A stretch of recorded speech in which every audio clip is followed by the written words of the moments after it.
Thank you for joining us. Welcome to Business Incorporated. I'm Chimeze Obi Iwago. Coming up on the show, OPEC inches closer to boosting oil output as Iran hints cartel is cooking up a deal. BRICS tax administrators discuss improvements to tax enforcement technology. Plus, World Bank approves $455 million loan for Tanzania power projects. Let's get the show started now with the markets. And here in Africa, Egypt is closed, but South Africa, JSE index and the market here in Nigeria were in the green zone at intraday. The JSE index was up 0.99%, while the NSE index was up 0.11%. Kenya was also in the green on Thursday. And in the Middle East, the markets are closed for the weekend, but Saudi Arabian shares gained on Thursday, reflecting largely positive sentiment across the Gulf after index provider MSCI announced overnight it would add the kingdom's stock market to its emerging markets benchmark. The addition was expected, and Saudi Capital Market Authority Chairman Mohammed bin Abdullah says it could help attract $40 billion in foreign inflows from funds. Thursday was the last day of trading in the Middle East ahead of a meeting of oil producers in Vienna, where Saudi Arabia is trying to convince fellow OPEC members of the need to raise oil output. Saudi Arabia's index gained 0.49%, helped by shares in insurance firms and financial institutions. In Dubai, the index rose 0.19%. As property and banking shares gained, Dubai's largest listed developer, Emma Properties, rose 1.2%.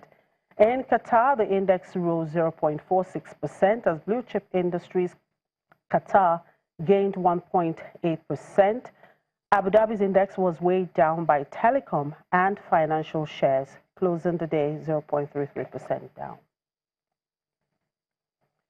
And in Europe, markets were slightly higher in early trade amid ongoing tensions in the energy market ahead of an OPEC meeting that could expand global crude production. Meanwhile, Eurozone hits historic moment as it closes 8 years of financial support to Greece. Let's bring in Ulrich Batz now to tell us more. Hello, Ulrich. Good afternoon. Hello. Now, Ulrich, Greece. Hi. Hello, Ulrich. Yes, I was having a little bit of trouble hearing you, but I think you're fine now. Okay. Right. Greece has received green light to exit its prolonged and turbulent bailout program. Is it a green light today for European stocks, bonds, and the euro?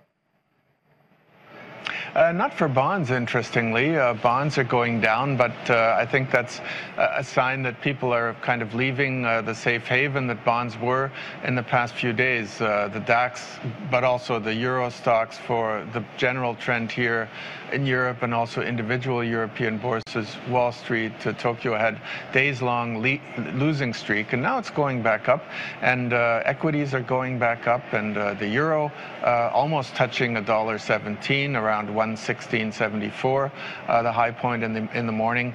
And part of that story is OPEC. Trade tensions are being put aside for the moment. They're very present. They're very clear in everyone's mind, now being the time when the EU retaliatory measures are taking effect. But for the moment, one is taking a brief respite and taking share prices higher. And not least because the OPEC seems to be moving towards a decision of increasing output in a consensus decision and not having, let's say, some countries doing rogue oil outage outputs on their own. And that seems to be a good news also for the oil market. Brent increasing this morning. Now, on the news wire right now is the Eurozone business activity report picking up after a slowdown. What sectors are the chief drivers? It's interesting because the manufacturing is going down, but the service firms are more optimistic, and the service firms are keen on hiring. They're looking for personnel, but manufacturing, that's where you're seeing the tensions on trade between the EU and the United States and China, and already lots of business representatives are lamenting the fact that this trade tension is going on and it's increasing, and it's showing in the PMI for the Eurozone. Interestingly, for Germany, the reading is a lot better, but here people are also warning that the export industry here will be affected. It's not having a detrimental effect. This side of the PMI, one is looking at the generally brighter picture, and I think that's also contributing to equities going up and the euro also going up here in Europe. All right, Ori, just before I let you go, what's going to be in focus for you this weekend? Is it the EU-US trade spats, the Turkish election on Sunday, OPEC's decision today, or the World Cup in Russia?